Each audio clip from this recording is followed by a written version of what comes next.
Të dashur nxënës, sot së bashku do të bëjmë një temë mësimore të cilën unë e kam premtuar që me dojmos t'ju ja shpjegoja, por kushtet e jashtëzakonshme në të cilat gjendet vendi më detyrojnë që patjetër t'ju jap këtë temë mësimore me anë të kësaj videoje. Në lëndën e gjeografisë ne kemi mbetur pa shpjeguar nga kapitulli i litosferës temën që lidhet me historinë gjeologjike të tokës. Sikur ne kemi theksuar në 10 raste, kemi thënë se toka jonë gjatë periudhave të ndryshme në për të cilat ka kaluar, padyshim, nuk ka qenë e njëjtë. Në të kaluarën toka nuk ka qenë e tillë ashtu sikur është sot. Ajo vazhdimisht është zhvilluar, ajo vazhdimisht ka ndryshuar në klimë, në relief, në botën organike, në tokat e të tjerë. Vlen të theksojmë që një shkencë e veçantë gjeologjike, e cila merret me studimin e historisë gjeologjike të tokës, është padyshim gjeokronologjia. Gjeokronologjia është shkenca e cila merret me historinë gjeologjike të tokës. Por përveç gjeokronologjisë, ekziston edhe një shkencë tjetër që merret me studimin e historisë gjeologjike të tokës. Shkenca të tilla mund të jenë gjeologjia historike, mund të jetë petrografia, sikundër edhe paleontologjia. Çfarë është paleontologjia? Paleontologjia është shkenca e cila studion qeniet e gjalla të periudhave të kaluara gjeologjike. Për vlerësimin e moshës së tokës, do të mund të përdoreshin dy metoda kryesore. Cilat janë këto dy metoda kryesore? E para është mosha absolute dhe e dyta është mosha relative. Me çfarë lidhet mosha absolute? Mosha absolute e lidhet me faktin se sa e vjetër është toka dhe kur është formuar ajo. Dhe gjithmonë kur ne shtrojmë një pyetje të tillë se kur është formuar toka, do të kuptojmë që toka është formuar 4-6 miliard vjet më parë. Ndërkohë, kur flasim për moshën relative, këtu ne duhet të kuptojmë periudhat ose ngjarjet në për të cilat ka kaluar evolucioni paleogjeografik i planetit tonë. Në këtë këndvështrim, një element tjetër shumë i rëndësishëm është studimi i fosileve. Çfarë janë fosilet? Fosilet nuk janë gjë tjetër veç se mbeturina të ngurtësuara të botës organike, bimore dhe shtazore që ka jetuar në të kaluarën e largët gjeologjike. Sigurisht që fosilet përdoren njëkohësisht jo vetëm për të zbuluar se cilat janë këto organizmat gjallë që kanë jetuar në periudhat e kaluara gjeologjike, por në të njëjtën kohë ato na japin informacione shumë të rëndësishme për mjedisin gjeografik, për klimën, për kushtet klimaterike e të tjera. Nga ana tjetër, do të kuptojmë që historia gjeologjike e tokës do të mund të ndahet në 5 etapa të mëdha kohore. Këto etapa të mëdha kohore cilësohen në gjeokronologji si era. Dhe 5 janë erat kryesore, të cilat janë të pasqyruara dhe në tekstin tuaj në faqen 118. Cilat janë këto era? Është arkeo. Së dyti është proterozoi. Së treti është paleozoi. Së katërti është mesozoi. Së pesti është kenozoi. Po të shikoni me kujdes tabelën 551, do të vështroni se vendosja e errave gjeologjike nuk është nga lart poshtë, por nga poshtë lart. Kjo ndodh për një arsye shumë të thjeshtë, sepse shkëmbinjt më të vjetër nuk janë asnjëherë më afër me sipërfaqen e tokës, gjithmonë janë në thellësi. Kështu që ju imagjinoni se kjo vendosje në këtë formë e errave gjeologjike nënkupton në praktik edhe vendosjen në terren të errave gjeologjike. E njëjta gjë që vlen për gjeologjinë historike, e njëjta gjë vlen edhe për arkeologjinë. Kjo është e padiskutueshme. Tani çfarë ndodhte në erën arkeane? Sigurisht që arkeu është era më e vjetër në historinë gjeologjike të tokës, së bashku me proterozoin në përmasën kohore përfshin rreth 4 miliard vjet, pra të dyja së bashku nënkuptojnë që përbëjnë pjesën ndërmuese të historisë gjeologjike të tokës.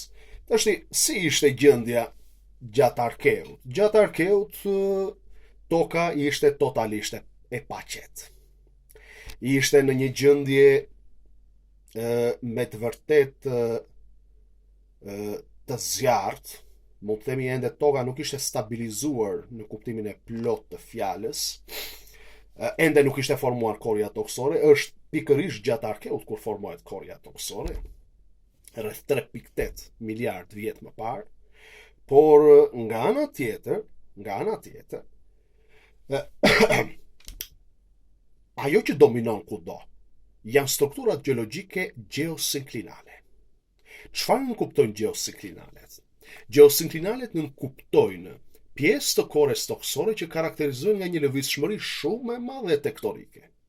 Që do thotë, toka ishte e pushtuar në këtë fazë të ekzistencës së vet nga lëvizje të shumta sismike dhe shpërthime të fuqishme vulkanike.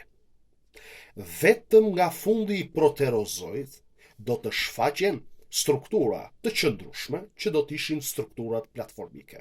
Strukturat platformike janë zona të shtangta, pak të lëvizshme të korres toksore dhe që u nënshtrohen lëvizjeve luhatëse me amplitudë të vogël, që do të thotë lëvizjet aty, ngritëse dhe ulse, janë me të vërtet të pakta. Cilat janë strukturat platformike që ende sot vazhdojnë dhe ekzistojnë? Më tipikja dhe më njohura është ndoshta platforma ruse. Në kontinentin evropian është platforma ruse. Në vazhdimin e saj aziatik është platforma siberiane. Në Amerikën Veriore kemi platformën kanadeze. Në Amerikën Jugore kemi platformën braziliane, e të tjera. Vlen të theksojmë se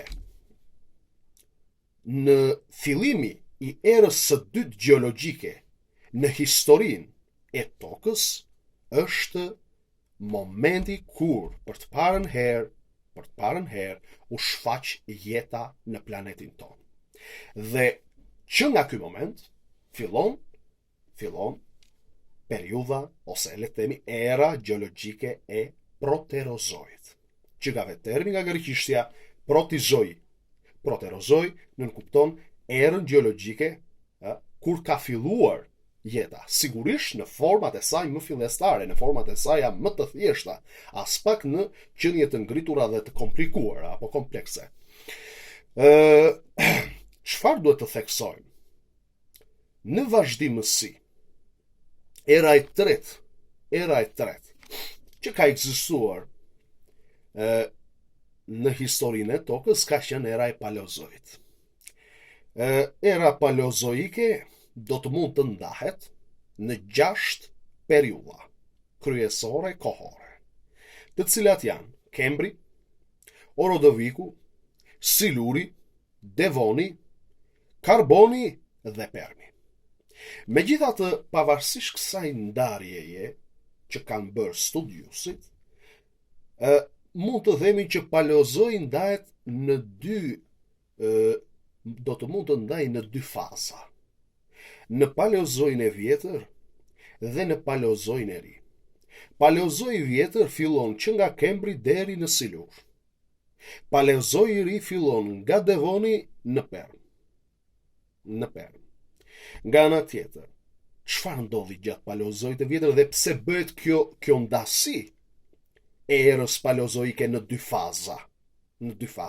Kjo ndodh sepse pikërisht në periudhën paskembriane zhvillohen dy orogjeneza shumë të rëndësishme. Çfarë janë orogjenezat? Janë proceset që nga vetë termi në greqisht orogenisi, krijimi i maleve, procesi i krijimit të maleve. Malet më të vjetra që ekzistojnë sot në rrezullin toksor janë malet e orogjenezës kaledoniane. Këto male ju mund t'i shikoni pikërisht në faqen 122 në tekst, po të shikoni me kujdes. Të gjitha hapësirat që janë me roz në tekstin tuaj janë zonat me malet më të vjetra. Sot mund t'jenë fusha sigurisht për shkak të ndikimit të erozionit, të ndikimit të faktorëve të jashtëm, të cilat i kanë kryer, i kanë ulur etj, por këto janë malet më të vjetra. Malet e Skocisë për shembull, malet skandinave, malet urale, janë malet më të vjetra, ndërkohë që zonat me portokalli, e shikoni zonën këtu me portokalli, nuk kupton që tjetër, vetëse ekzistencën e strukturave ende sot të strukturave platformike. Ndërkohë kur flasim për erën paleozoike, vlen të theksojmë që një orogjenezë e dytë, shumë e rëndësishme, që filloi në paleozoin e ri, do me thënë nga Devoni në perm, është orogjeneza herciniane. Çfarë është kjo orogjenezë? Orogjeneza herciniane përfshin pjesën gati në kontinentin evropian, pjesën qendrore të kontinentit evropian. Po të shikoni, malet e Hercit, nga ku ka marrë dhe vet emërtimin orogjeneza, malet e Hercit në Gjermani, e shikoni. Masivi qendror francez, janë male me origjinë herciniane. Masivi çek, malet Vosges, Schwarzwald, janë një sër malesh të cilat janë krijuar pikërisht në këtë kohë. Dikur ishin male të larta, dikur ishin male me maja të thepisura, sot mund t'i kenë të rumbullakosura ose mund t'jenë sheshuar fare. Mund të shtrohet një pyetje këtu. Po mirë, vetëm në periudhën postkembriane, vetëm gjatë paleozoit kemi pasur male, në 4 miliard vjet më përpara nuk ka pasur as pak? Sigurisht që ka pasur. Por proceset e sheshimit suksesiv që kanë bërë dhe kanë realizuar faktorët e jashtëm, faktorët egzogen, ka bërë që ata male të jenë sot të sheshuara. Unë nuk mund të them që Rusia, për shembull, që është një territor pothuajse fushor, në pjesën dërmuese të sipërfaqes së saj, unë nuk mund të them që ajo s'ka pasur male në periudhat e kaluara gjeologjike. Sikundër, unë nuk mund të them dhe të garantoj që dhe në të ardhmen nuk do të ketë atje orogjeneza. Asgjë nuk është e pamundur, por fakti është që këto zona kanë pasur dikur patjetër, edhe në këto periudha kanë pasur male me të vërtetë të lartë, por që me kohën u zhdukën dhe u sheshuan.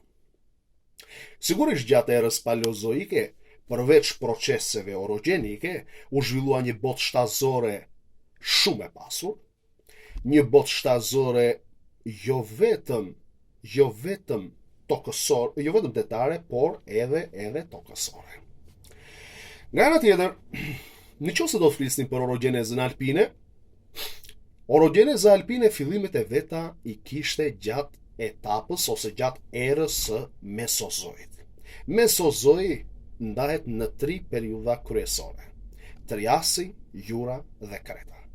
Gjatë erës mesozoike filloi procesi i formimit të maleve të reja, që ekzistojnë ende sot në rrezullin toksor. Malet më të larta, me majat më të thepisura, kanë filluar të formohen pikërisht gjatë 165 milion vjetëve të fundit.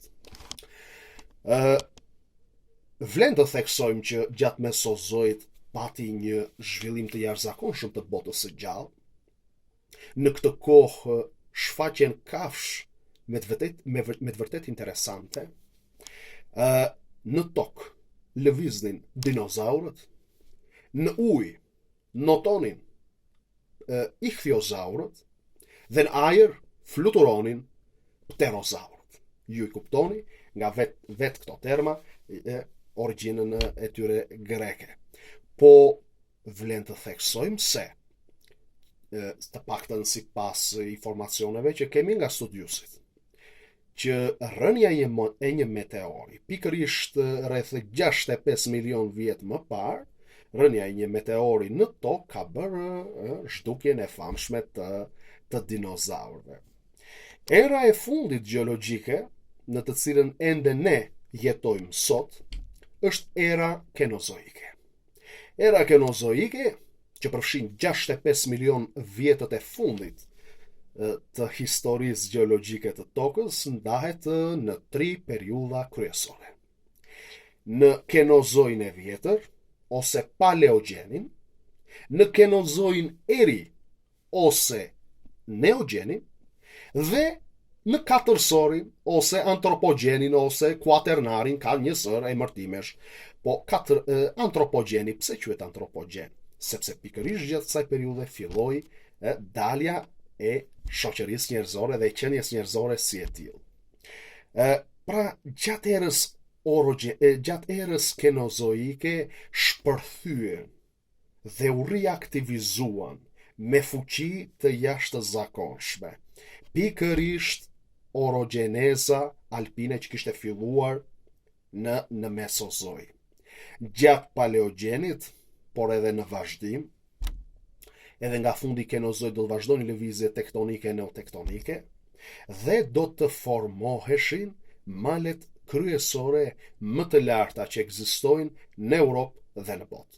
Në Europë do të formohen malet Alpet e Europës, me të gjitha degëzimet e tyre, do të formohen Pirenejt, do të formohen malet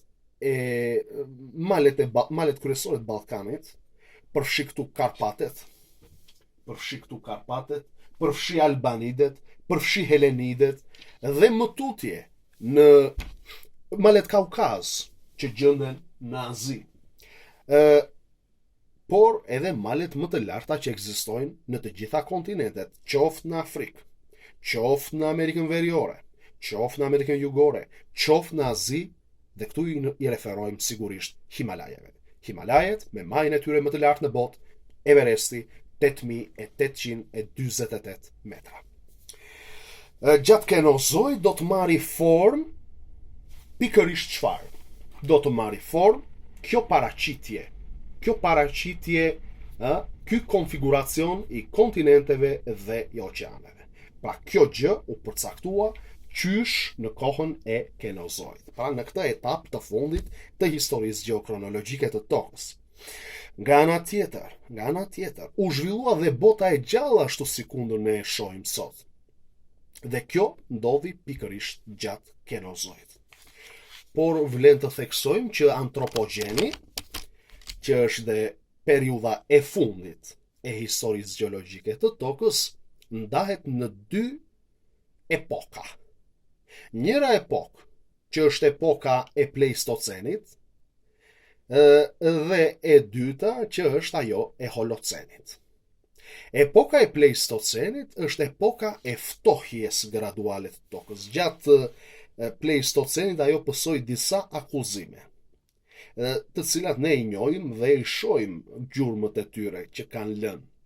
Le të themi për shembull për kontinentin europian, që Europa deri në gjërsinë gjeografike 40 gradë, pra gjithë Europa veriore dhe ajo qendrore ishin pushtuar totalisht nga akujt e Pleistocenit.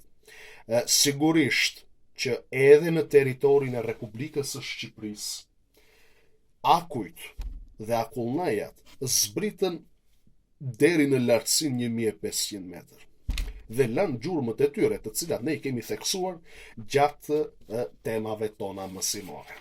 Megjithatë, në fund të periudhës së Pleistocenit, akujt dhe akullnajat u tërhoqën